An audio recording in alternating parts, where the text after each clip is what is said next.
కొట్టుకొని చంపేస్తుందమ్మో. నా కొడుక ఆనంద చంపేస్తున్నా. మాటలు జాగ్రత్తగా రాని. నన్నంటే మాత్రం మామూలుగా ఉండదు నీకు. అయినా ఏమన్నా అంటే కొడుక్కి నేను చంపేస్తున్నానని చెప్తావు. ముసలిదాన్ని కూడా చూడకుండా చంపేస్తున్నావు కదే. నా కొడుకు తిని తిని లావెక్కాడు కానీ లేకనే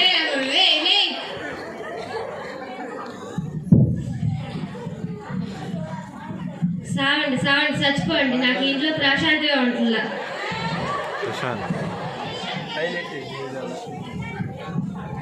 సావండి సావండి సావండి.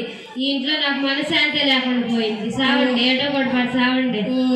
తిని తిని కొడుకు మనశ్శాంతి లేదంటాడేంది ఏమ్మా?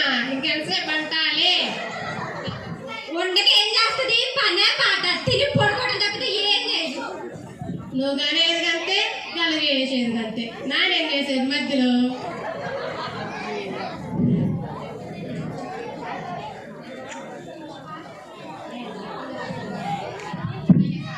నువ్వు చెప్పింది నిజంగా? ఇది కూడా ఏంటంటే మాట్లాడుతుంది. ఈ సంవత్సరాలే వద్దమ్మా, ఈ సంవత్సరాలే ఆగడం అయిపోయింది.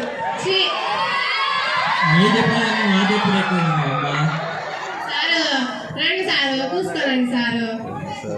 ఏమన్నాడు?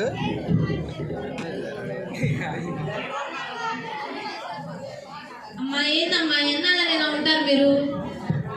సారు మరి మీరే చెప్పండి. నిశ్శబ్దం ఉంటే ప్రార్థన చేసుకుందాం కదా. ప్రార్థన సరే సారు, ఆయన్ని అడగండి. ప్రార్థన చేసుకున్నాం అమ్మా.